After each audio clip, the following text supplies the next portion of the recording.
Dear students, good morning. कक्षा 12th arts, subject है political science. जैसा कि हमने आपको दो चैप्टर, जो दूसरा चैप्टर था मूल अधिकार, नीति निर्देशक तत्व और मूल कर्तव्य, ये हमने आपको कंप्लीट करवा दिया है।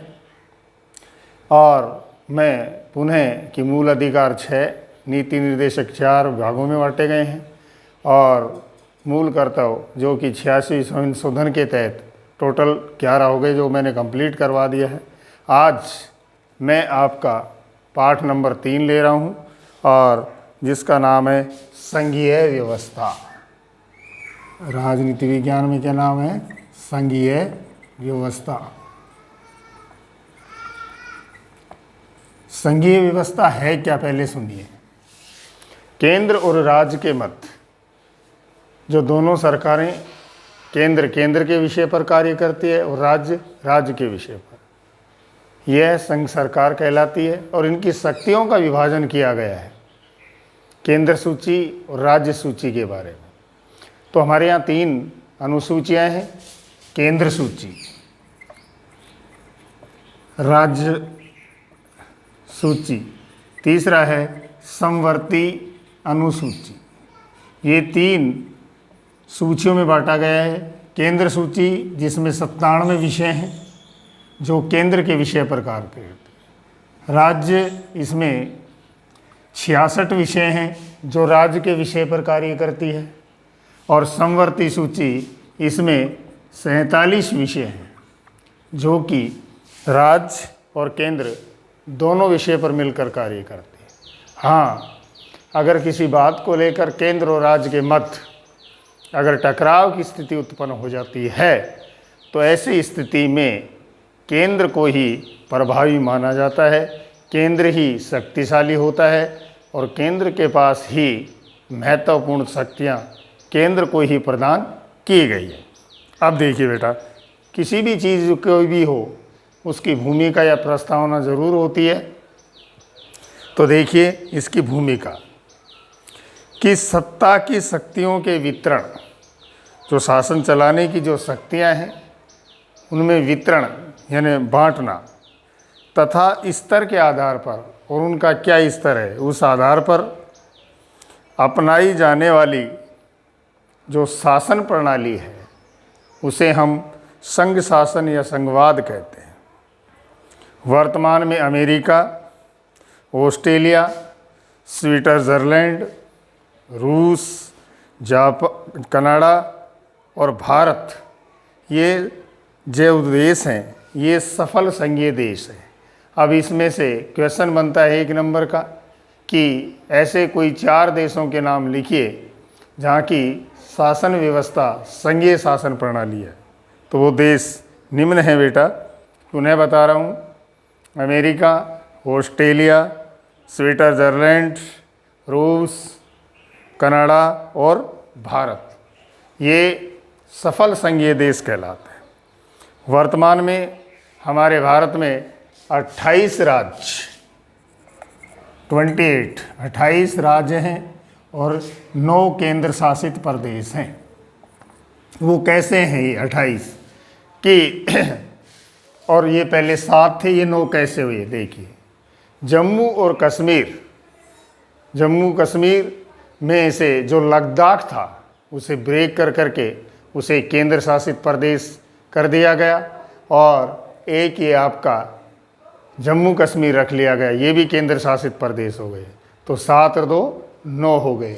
और ये पहले 29 जो राज्य थे, 28 कैसे रह गए कि जम्मू कश्मीर इसमें से घट गया क्योंकि उसे केंद्र शासित प्रदेश का दर्जा दे दिया गया। ये इस प्रकार से हमारे यहाँ ये आपके वर्तमान में 28 राज्य और 9 केंद्र शासित प्रदेश हैं। और ये भी परीक्षा की दृष्टि से पूछ सकता है, करंट क्वेश्चन है, भारत में वर्तमान में कितने राज्य हैं, कितने केंद्र शासित प्रदेश हैं। तो आपकी बुक्स में ओल्ड पुस्तक होगी जिसमें 29 और 7 होगा, उसमें आप करेक्शन करेंगे। 28 तो आप राज्य करेंगे और 9 केंद्र शासित प्रदेश करेंगे।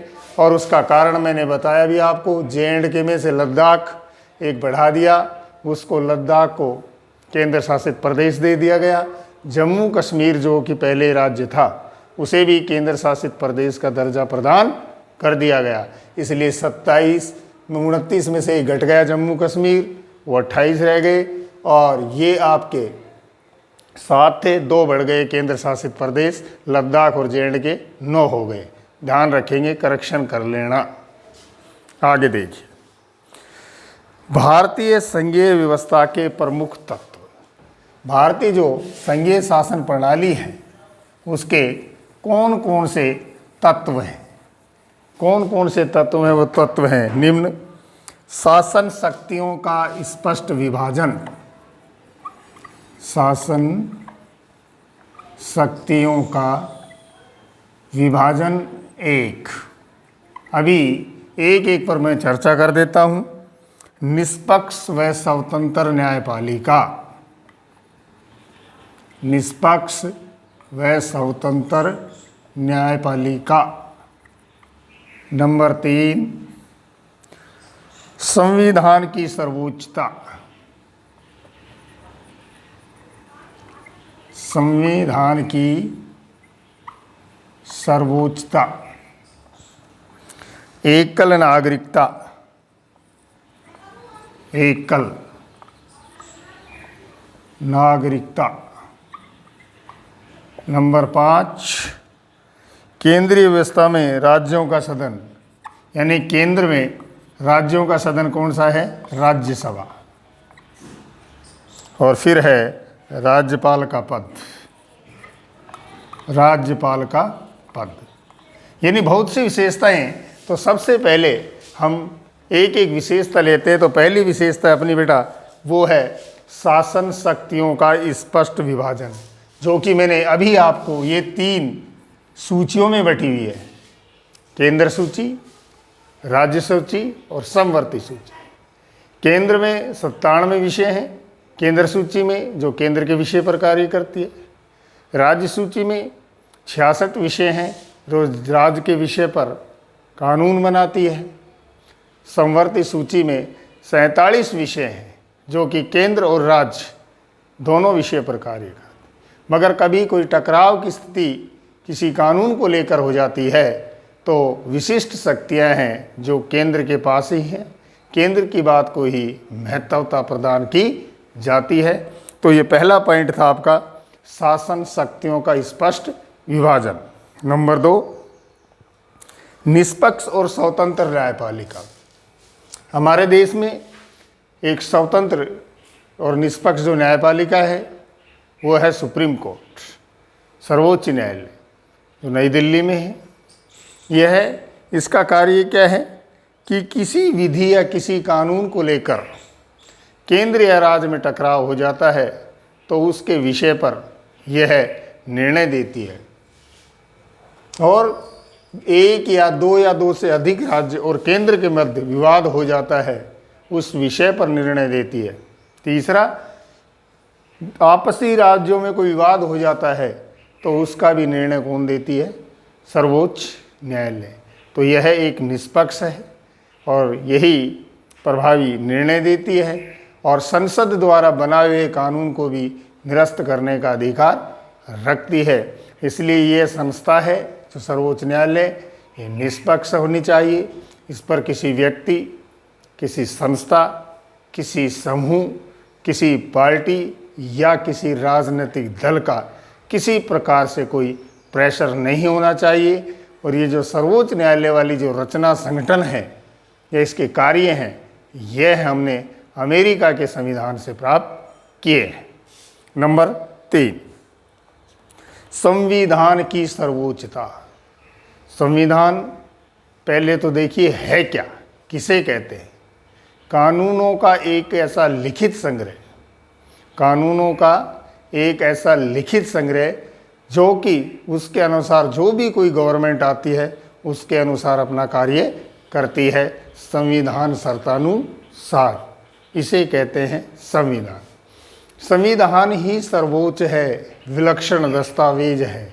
वो कैसे कि जितने भी हमारे राजनीतिक जो पद हैं, चाहे राष्ट्रपति हो, प्रधानमंत्री हो, लोकसभा हो राज्यसभा हो, चाहे कैबिनेट हो, चाहे सर्वोच्च न्यायालय हो, चाहे उच्च न्यायालय हो, चाहे विधानसभा हो या विधान परिषद हो, एनीवे कोई भी हो, सबको अपने अपने अधिकार, अपने अपने प्रयोग करने की पावर सीमित, उनके कार्य क्षेत्र ये संविधान ही प्रदान करता है। इसलिए संविधान सर्वोच्च है। आज मैं आपको संघ की 3 ही आपको विशेषता समझा रहा हूँ।